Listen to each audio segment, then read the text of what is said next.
Very important announcement. Very, very amazing, I think, for D.C., but even for the country, because it's, to me, a very big deal. I'd like to thank NFL Commissioner Roger Goodell, Washington Commanders owner Josh Harris, and Washington, D.C. Mayor Muriel Bowser, Secretary Scott Turner, Secretary Doug Burgum, and I see Howard Lutnick is here too, Commerce, and some others that if I could see past the press, I'd name you, but I can't.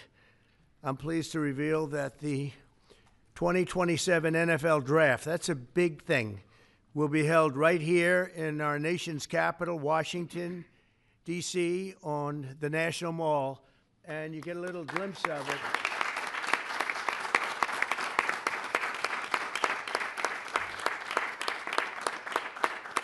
I was just saying to Roger, I don't think there's ever been anything like that. That's a good idea. In fact, maybe we could use it for other things also. I have an idea.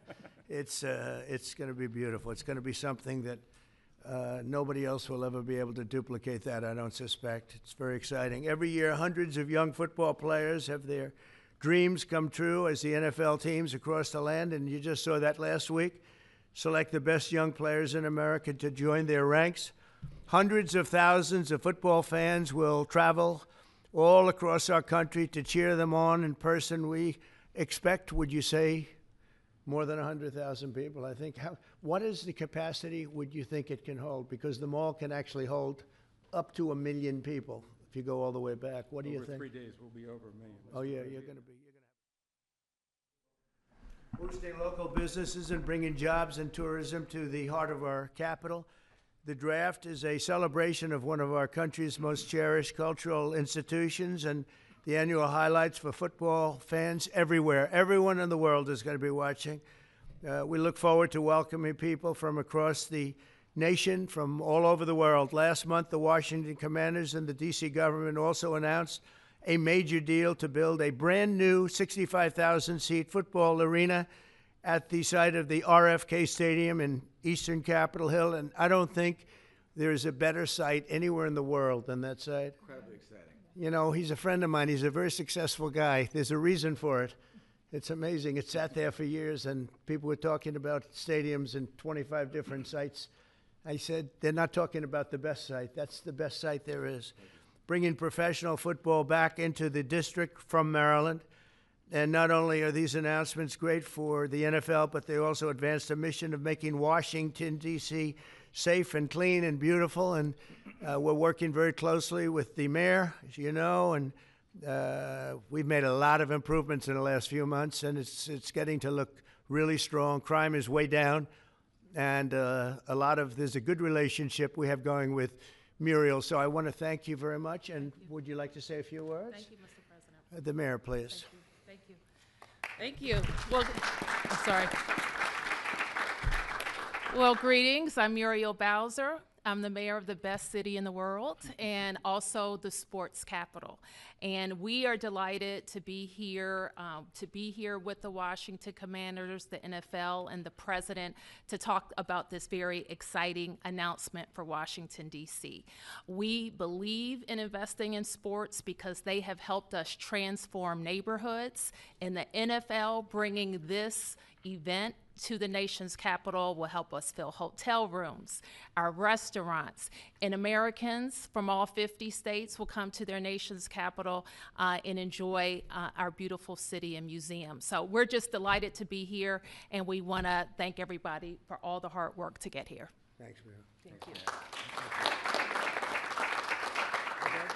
Thank you.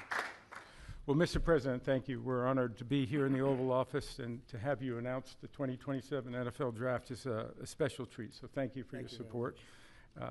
Also, thank you for your support in the Commanders' new stadium.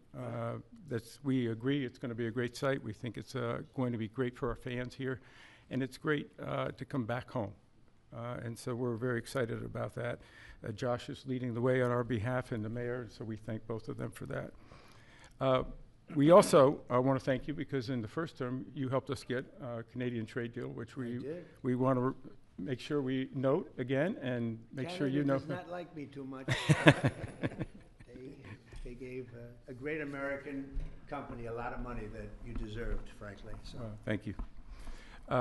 The draft has really become one of the great entertainment and sports events. Just a week ago in Green Bay, we had over 600,000 people attend. The year before in Detroit, we had close to 800,000. As the president remarked, we believe we'll be well over 1 million when we come here to DC in 2027. So we not only believe it's a great site, we believe it's consistent with what the president said, which is investing in our communities, investing specifically here in the nation's capital, one that I grew up here in Washington, D.C., and is particularly important.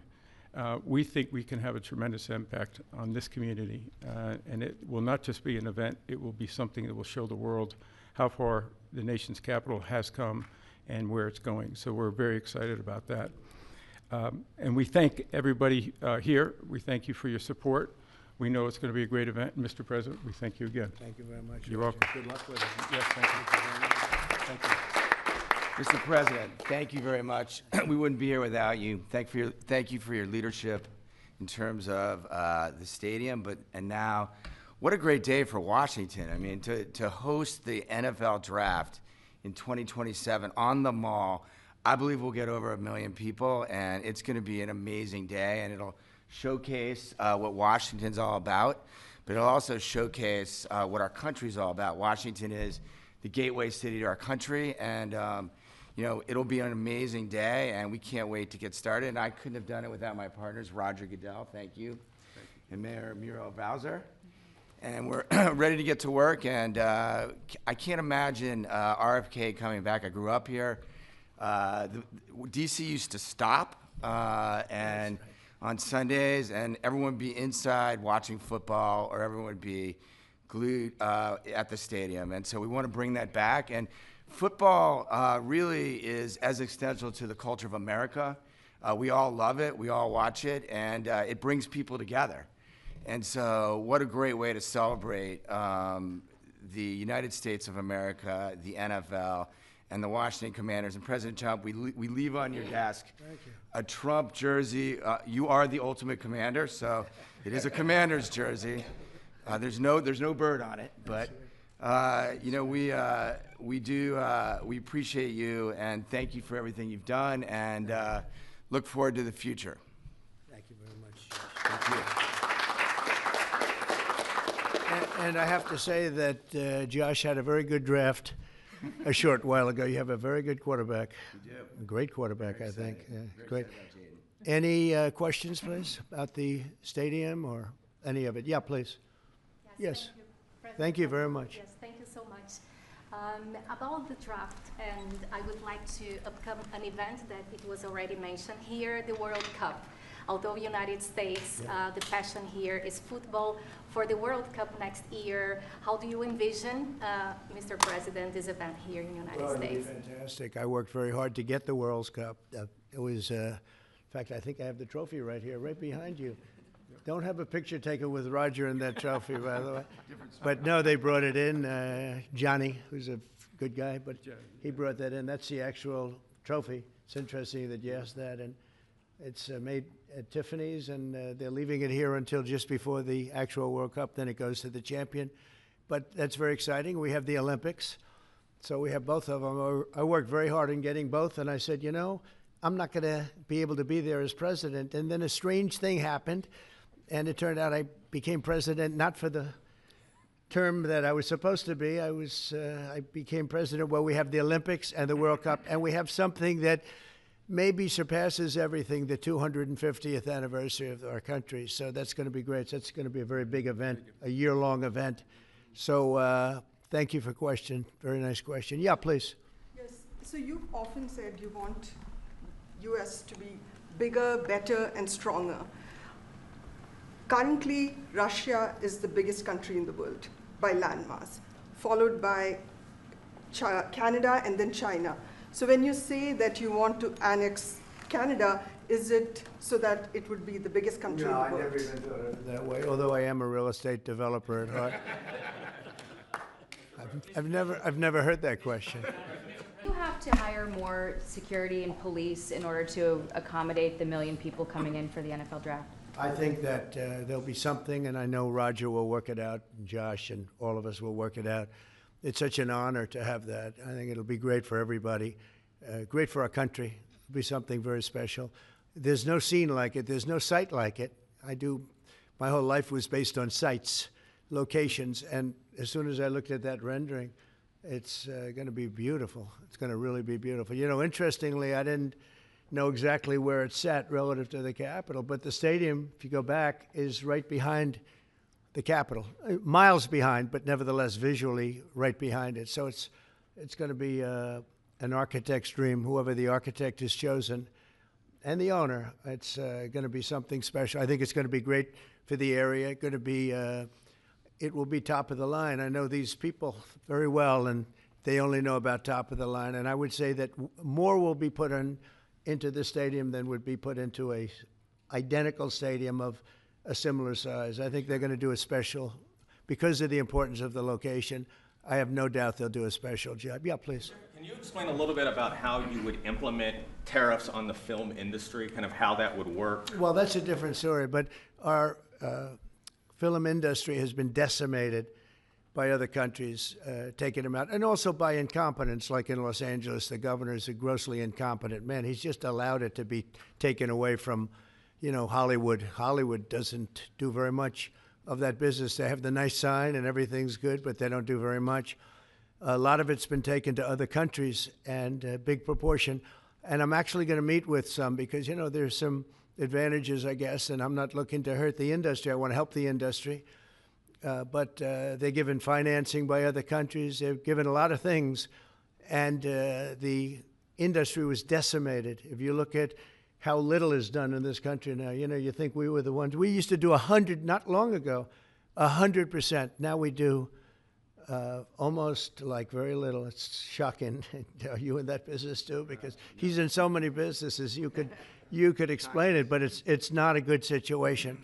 So we're going to meet with the industry. I want to make sure they're happy with it because we're all about jobs. That's all what it's very important. It's a big industry, but it's an industry now that's, it's really left, it's abandoned the USA where it started. And we'll get it back. Yeah, please. Thanks, Mr. President.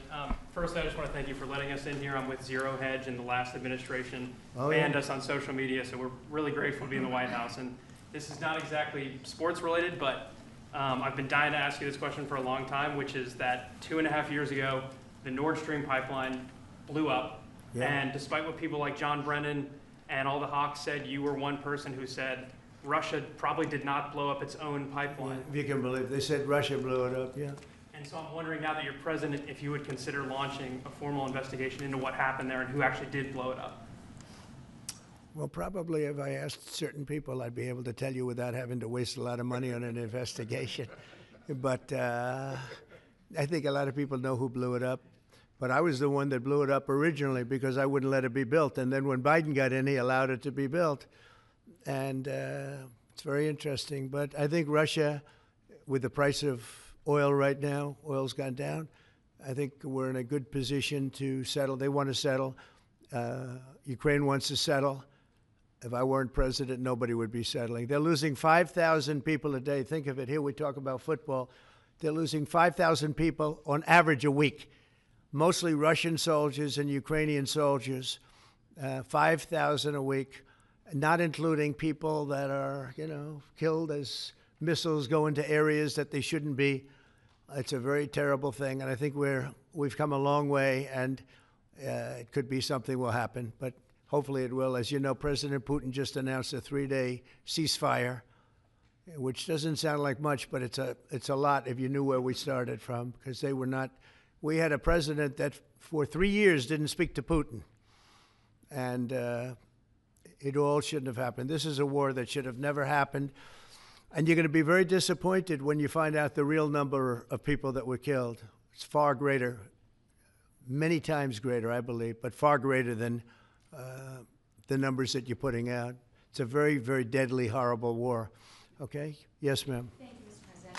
Some Catholics were not so happy about the image of you looking like the Pope. Oh, I see. You mean they can't take a joke? You don't mean the Catholics. You mean the fake news media. not the Catholics loved it. I had nothing to do with it. Somebody made up a picture of me dressed like the Pope, and they put it out on the internet. That's not me that did it. I have no idea where it came from. Maybe it was AI, but I know nothing about it. I just saw it last evening. Actually, my wife thought it was cute. She said, "Isn't that nice?" My question about Actually, I would not be able to be married, though. That would be a lot. I'd have to the best of my knowledge, popes aren't big on getting married, are they? Not that we know of. No. I think it's the fake news media that, they're fakers. My question, though, sir, was about the fact that it was put out on the White House account. Even though it was AI generated, it was a joke, it was a meme. Does it at all diminish the substance of the official White House account to have it go out on that particular give channel? me a break. It was just somebody did it in fun. It's fine. Have to have a little fun, don't you? Yeah, please, go ahead. Tell me about the program that's just been introduced to give undocumented immigrants living in the United States About me? $1,000 to self-deport. Can you just tell us a little bit? Oh, the more? new program, The new yeah. program. We have millions of people that have come into this country illegally through an administration that didn't know what they were doing. They didn't have a clue. And now we find out officially they didn't because the president was incompetent, but I could have told you that before. And they've allowed millions and millions of people to pour in. Murderers, drug dealers, the biggest drug dealers in the world, actually, terrorists come in, emptied prisons from many countries, not just South America, all over the world. They emptied their prisons into our beautiful USA. And to get that many people out, 21 million people we think the real number is, but let's say 3 million of them are serious criminals. 11,888 murderers, many of whom murdered more than one person. It's hard to believe we have to even talk about this when we're talking about something so beautiful, but it's something we have to talk about having to do with the country because it's very important. So they came in by the millions illegally into our country. They just flowed in through an open border policy that was insane. And what we've done is we've offered, you know the numbers, but because we're taking them out by the thousands, we're being obstructed. It's very unfair what's happening because the court system it's very unfair. We have to get them out fast. These are bad people. These are people that are killing, and they've already killed many people in this country. Illegal immigrants that came in illegally through an open border policy, which is insane. We talk about common sense. That's not common sense. And they came in from the Congo, all over Africa, all over Asia, all over South America, parts of Europe. They flowed in and just walked right into our country. We had no idea who they were. 21 million at least. That's probably a low number. You hear lower numbers than that. It's not. That's a low number. But many are really serious criminals and terrorists and people from jails. They emptied out jails. Venezuela, their crime is down 72% because they took all the criminals off the streets and the gangs and they dumped them into our country. So we're getting them out. It's a very difficult thing with the courts because the courts have all of a sudden, out of nowhere, they said, maybe you have to have trials. We're going to have 5 million trials. Doesn't work. You wouldn't have a country left. But hopefully the Supreme Court will save it. But what they've done is a very, very serious thing. Past presidents took out hundreds of thousands of people when needed. You look at Eisenhower, you look at many of them, and they took people out and they didn't go through any of this. But what we thought we'd do is a self-deport, where we're going to pay each one a certain amount of money, and we're going to get them a beautiful flight back to where they came from, and they have a period of time. And if they make it, we're going to work with them so that maybe someday, with a little work, they can come back in if they're good people, if they're the kind of people that we want in our company, industrious people that could love our country. And if they're not, they won't. But it will give them a path to becoming, to coming back into the country. If they miss that limit, they're going to be taken out of our country. And they will never get a path to come back in. And it'll be a much tougher process. And it's called self-deportation. And by doing that, you're talking about so many millions of people. By doing that, we've taken out thousands of terrorists, drug lords. What we've done is amazing, and Shalom have done an incredible job. They really have done an incredible job, but it's a hard job. So we're going to have a self-deportation where they deport themselves out of our country, and we'll work with them, and we're going to try, and if we think they're good, if they have, the people we want in our country, they're going to come back into our country. We'll give them a little easier route. But if they don't work, and if we take them out after the date, then they're never coming back, and that's the least of the problems that they're going to have. Yeah, please. What's your expectation for your meeting with the Canadian Prime Minister tomorrow? I don't know. He's coming to see me. I'm not sure what he wants to see me about, but I guess he wants to make a deal. Everybody does. They all want to make a deal because we have something that they all want. We have something that they all want. China wants to make a deal very badly. You see what's happening to China. China's being decimated, and I don't want that to happen.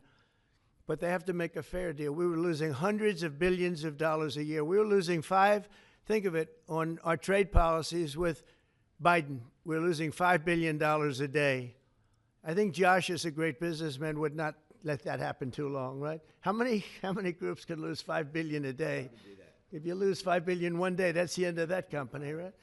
You're fired. He says, you're fired. Get out of here. So we essentially did that, and we have it down to a very low number. We're doing really well, really well. Yeah. How did you decide to reopen Alcatraz? Can you walk us through that decision? Did I say what? To reopen Alcatraz, how will you use it? How did you come up with the idea? Well, I guess I was supposed to be a movie maker. We started with the movie making, and we'll end. I mean, it represents something very strong, very powerful in terms of law and order. Our country needs law and order. Alcatraz is, I would say, the ultimate, right? Alcatraz, Sing Sing and Alcatraz, the movies. But it's right now a museum, believe it or not. A lot of people go there. It housed the most violent criminals in the world, and nobody ever escaped. One person almost got there, but they, as you know the story, they found his clothing rather badly ripped up, and it was a lot of shark bites, a lot of problems. Nobody's ever escaped from Alcatraz, and just represented something strong having to do with law and order. We need law and order in this country. And so we're going to look at it. Some of the people up here are going to be working very hard on that. And we had a little conversation. I think it's going to be very interesting. We'll see if we can bring it back in large form, add a lot. But I think it represents something. Right now it's a big hulk that's sitting there rusting and rotting. You look at it, it's sort of, you saw that picture that was put out. It's sort of amazing. But it sort of represents something that's both horrible and beautiful and strong and miserable, weak. It's got a lot of qualities that are interesting, and I think they make a point. Okay, are you guys okay? I want to just say that it's such an honor to be up here with my friends, because this is a group of people that have done an amazing job, and all we can do, Muriel and I, is give them the greatest sight there is, I think, that I've ever seen for something like this. And I did very well in the real estate business. I think this is the greatest site there is anywhere in the world for exactly what you guys are doing. And we'll work with you. We've got a lot of work to do to get it going, but we'll work with you, and we'll try and make the dream come true. And I want to thank you all very much for being here. Thank you. Thank you very much.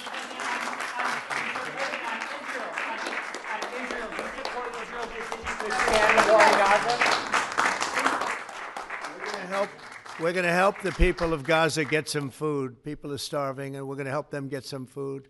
A lot of people are making it very, very bad. If you look, Hamas is making it impossible because they're taking everything that's brought in. But we're going to help the people of Gaza because they're being treated very badly by Hamas. Thank you very much. Thank you, Pastor.